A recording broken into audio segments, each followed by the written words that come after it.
Welcome to Women in the Know, where we discuss everything from politics and policy to relationships and marketing, and from franchise growth to difficulties between franchisees and franchisors.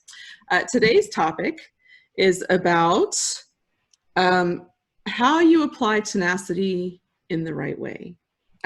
We had talked in Heather Hudson's episode about she and her husband working together and understanding the longer they've worked together, the more they stay in their own lanes and they know what those lanes are and they don't really have a lot of crossover anymore.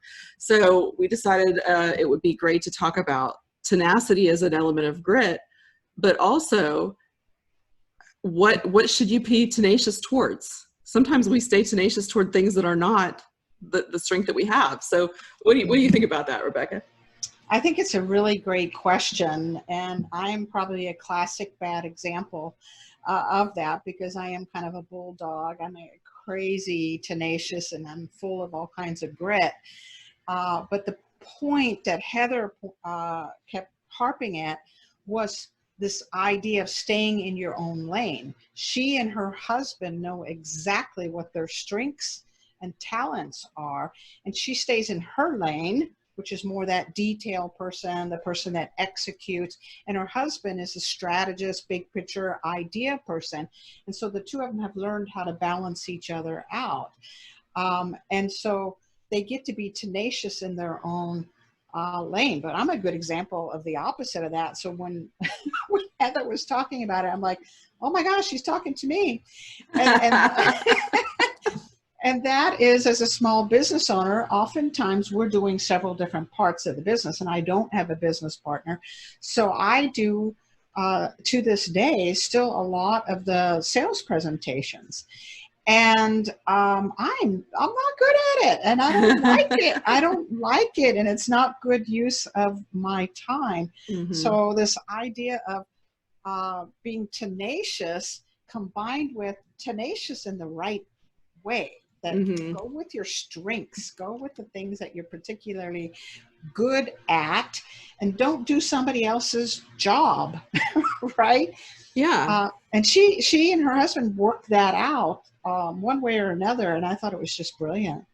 Well, it was, and she talked about what a great place they are in now, and that it had been a struggle a little bit in the beginning because they were finding that rhythm and deciding who was better at what, and then allowing each other to be those things. She says, I listened to all of his ideas and I realized they're not all going to happen at one time, but she used to feel overwhelmed. And then, you know, if she dismissed anything, he would get upset because she's not taking her seriously, but they've learned how to navigate those things. And it made me think of me and my husband in parenting because, and I think this is stereotypical man, woman, you know, when our kids are having issues or in pain or doing something wrong, I'm always trying to figure out why and how do they feel, what made them do that, how do we move forward, and how do we identify the feeling that drove them to this, or how do they overcome something that's a challenge. He didn't care about their feelings because he's like, well, they did this and they shouldn't do this, and here's the way we're going to fix that. In the end, it doesn't matter how they feel about it. And sometimes he's right. Sometimes I let my heart lead over my head. I feel badly if something bad has happened to them, even if they've used it as a crutch. And I've had that conversation. You can't use your pain as a crutch. You've got to grow from it and learn. But every time he has a conversation with somebody and they've had something that was upsetting, I'll say, well, how did they feel about that? And he's like, well, I don't know. I didn't ask. Like, how can you not ask? Sometimes it's very critically important to know how they felt, you know? Yeah. So I think that he and we don't stay in our lanes purposefully that way. It just is, you know. Because of your wiring as a woman and his wiring as a man almost kind of does that. And you balance each other out. But for those that are in business, you know, franchisees that might be listening to us that don't have those partners or strong employees that can help that business owner say, this is my lane and I'm going to be tenacious and great at this particular lane, but here's what I need my team to also be able to do. It's kind of the difference between being in the business versus on the business kind of thing. And head and heart is another good example. Well, and I think one thing I think that plays into this too is self-awareness. And sometimes we want to believe we're good at everything. Um, and we don't want to admit that we might not be as great at something as we think we Yeah. are. And Laura Spalding, when in her interview, I think it was on the Pillars of Franchising, we interviewed her, she talked about that and hire out your weaknesses.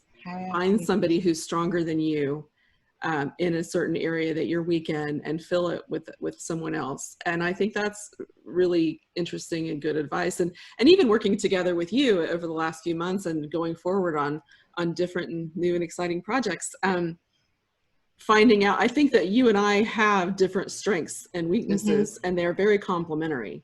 And being able to say, you have a much better eye for how things look than I do. I have a better eye for how things sound. It's all about the pretty.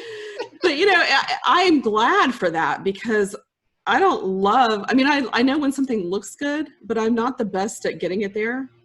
And so the fact that you are good at that, I'm like, oh, thank God I don't have to worry about that. You know, I've done so many things by myself where I feel like I have to be good at everything.